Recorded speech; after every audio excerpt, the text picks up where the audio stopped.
तो दोस्तों, शायद इस मूवी की रिव्यू या मैं एक्सप्लेन बार बार इसलिए करता हूं कि मैं चाहता हूं कि इसे हर एक इंसान, एक औरत, एक मर्द, एक परिवार का हर एक सदस्य इस मूवी को देखे और समझे कि दर्द क्या होता है और दर्द की इंतहा क्या होती।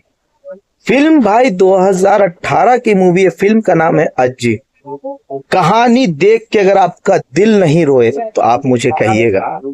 दिल में वो दर्द होगा ना कि शायद आपके दिल में ये दर्द आप बर्दाश्त कर पाएंगे कि नहीं कर पाएंगे, लेकिन इस फिल्म को जरूर देखिए। कहानी एक ऐसे परिवार की है जहां भाई एक माता पिता और एक बच्ची रहती है और एक बच्ची की दादी रहती है। बहुत ही गरीब फैमिली है, डेली खाने कमाने वाली फैमिली है, मतलब हैंड टू माउथ फैमिली है, कुछ नहीं है उसके पास। खैर उसकी दादी ओवर एज होती है, ज़ईफ होती है, बूढ़ी होती है, लेकिन वो दर्जी का काम करती थी और लेडीज की दर्जी थी वो। तो खैर वो एक दिन रात में अब कुछ कपड़ा सी रही थी और अपनी पोती को बोलती है कि जाओ और ये ब्लाउज जो है ये फलाने जगह मोहल्ले में थोड़ी दूर पे दे आओ। खैर वो बच्ची उस ब्लाउज को लेके देने चली जाती है, लेकिन भाई बच्ची वापस नहीं आती है। और बच्ची जब वापस नहीं आती है तो भाई परेशानियां बढ़ती जाती हैं, टेंशन बढ़ता जाता है। और एक मिडिल क्लास से भी नीचे का आदमी जिसके पास कोई सेंस नहीं है, जो मतलब कहीं से पैसे का इनकमिंग नहीं है, वो क्या सोचेगा, क्या करेगा। खैर वो आपको बच्ची को ढूंढने उसकी दादी निकलती है तो बच्ची मिलती नहीं है। तो फिर और थोड़ा आगे जाती है तो नाला के पास बच्ची बहुत बुरी स्थिति में पड़ी होती है। मतलब समझिए कि मरी पड़ी होती है। उसकी दादी उठा के लेके आती है, डॉक्टर आता है, पुलिस आते हैं, तो पता चलता है भाई इस बच्ची का रेप किया गया। 10 साल की बच्ची थी। ये बोलने में भी काफी शर्मसार लफ्ज है। खैर उसके बाद भाई आगे कुछ हो नहीं पाता है। मतलब परेशानियां इतनी कि भाई आप समझ सकते हैं। और उसका जो बाप था उस बच्ची का, वो होश में रहता नहीं था, वो आपको पियक्कर था। माँ जो थी वो हाउसवाइफ थी, इनकमिंग का कोई खास जरिया नहीं था, तो परेशानियां चारों तरफ से थी। और उसकी दादी जो भाई थोड़ा बहुत अपना लेडीज टेलर का काम करती थी, उसी से अपना परिवार चलाती थी। लेकिन भाई यहाँ पर अभी हालात जो थे और परिस्थिति जो थे एकदम अपोजिट साइड में थे, क्योंकि इस बार उसकी पोती बहुत दर्द में उसके गोद में पड़ी थी।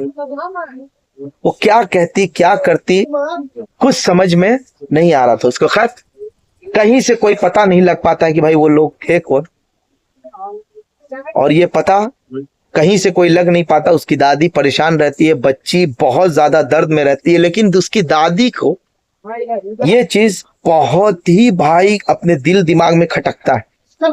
और ये खटकने की चीज ही है क्योंकि ये बहुत, मैं बता नहीं सकता हूँ भाई, मुझे सुनाने में, रिव्यू देने में, एक्सप्लेन करने में दर्द होता है ये सब सारी बातें को। खैर उसकी दादी जो है वो पता लगाना शुरू करती है कि मेरी पोती के साथ, मेरी बच्ची के साथ किसने ये किया है। उसको पता चल जाता है। लेकिन एक ओवर एज लेडी भाई, तो एक ओवर एज लेडी क्या कर सकती है, क्या कर सकती है, उसके बस में है क्या।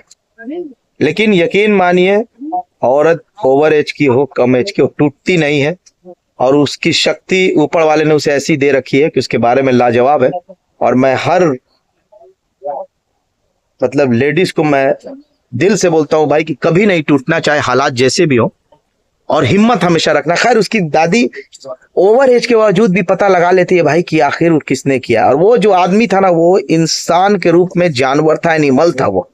मतलब जिसने उस बच्ची का रेप किया था ना, वो जानवर से भी बदतर इंसान था।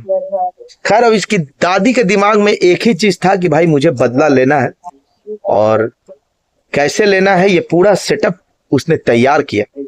और एक दिन उसकी दादी उस बंदे के पास गई, और क्योंकि वो एकदम जानवर था, वो मतलब वो हफ्सी जानवर था, मतलब उसके बारे में कुछ भी कह सकते हैं, उसका जो सेंस था वो खत्म था। और इसकी दादी मतलब पूरी जवान बन के गई, लिपस्टिक पाउडर लगा के उसके पास। मतलब आप सोच सकते हैं इस फिल्म को देखने के बाद मतलब मेरी नींद उड़ गई थी भाई। और वो आदमी इसकी दादी की तरफ अट्रैक्ट करता है और फिर इसकी दादी उस पर हमला कर देती। तो भाई कहानी इतनी लाजवाब है कि शायद आप इस फिल्म को देख के आपको बहुत दर्द होने वाला, बहुत ज्यादा दर्द होगा, तो उस दर्द को महसूस कीजिएगा और फिल्म जाके जरूर देखिए अज्जी। Thank you very much, good bye.